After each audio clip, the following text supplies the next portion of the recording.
Hello there, everybody. It's Independence Day, which means Bill is going to have some fun. What I was going to do is I originally was going to make a Facebook post, but then I realized the Facebook post I would make would be way too long. So I said, hey, let me put my face on this. Society is up in fire about Independence Day, whether good or bad, so I'm going to indulge my guilty pleasure, walk up upon this fire, and dump a bunch of gasoline on it. Because that's what Bill does, for better or for worse. So, two main reasons why Independence Day is kind of a facade. Reason number one, we don't even have the right date. Look up the Lee Resolution, which is when the Continental Congress decided to vote on independence from Great Britain. And long story short is they voted for independence, and this happened on July 2nd. Even the second president, John Adams, said that July 2nd will be celebrated as a day of freedom and liberation for Americans. Now he was off by 2 days, and of course, there's also the fact that my ancestors were counted as three-fifths of a person, but I've already talked about that previously.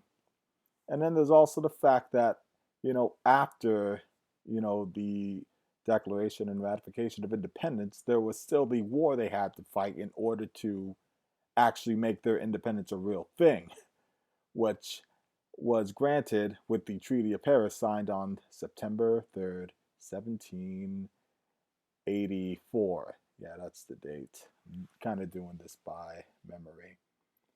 But then there's also the big elephant in the room of American history, which is the Articles of Confederation, which for some reason a lot of American folklore kind of likes to pretend doesn't exist.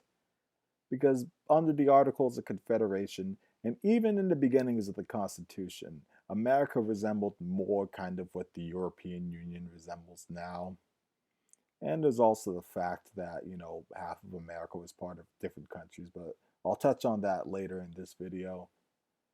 And, there is also the ratifying of the Constitution, which happened June 21st, 1788, which is when our current form of government came in, and, all that good stuff, and out with the Articles of Confederation.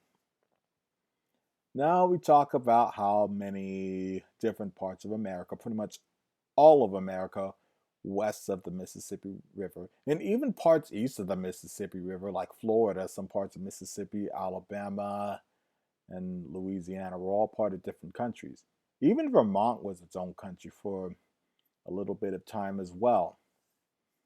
And speaking of places being their own countries, where I am in California was its own independent country back in 1848 for like 15 minutes. And California was formerly part of Mexico before that. And Mexico itself was at one point part of Spain, which was the country that the land that I live in and the place that I grew up in was part of during 1776. Mexico hadn't declared its independence for another 40 or so years. And the history of Mexico and their independence in like the first like 50 or 60 years of their history, it is like really entertaining. But I'll kind of make a video on my thoughts on Mexican history. I've been studying up a lot of that, given that we're in quarantine, and also a lot on like American history too, just history in general. But, you know, to recap on my two reasons why I think whatever about July 4th is number one, y'all got the wrong date. Number two, like half of America was part of any number of different countries. So that's most of what I'm going to say in this video. I could say a lot more, but I'll save that for other videos, so that this doesn't get too long. And I will see y'all later.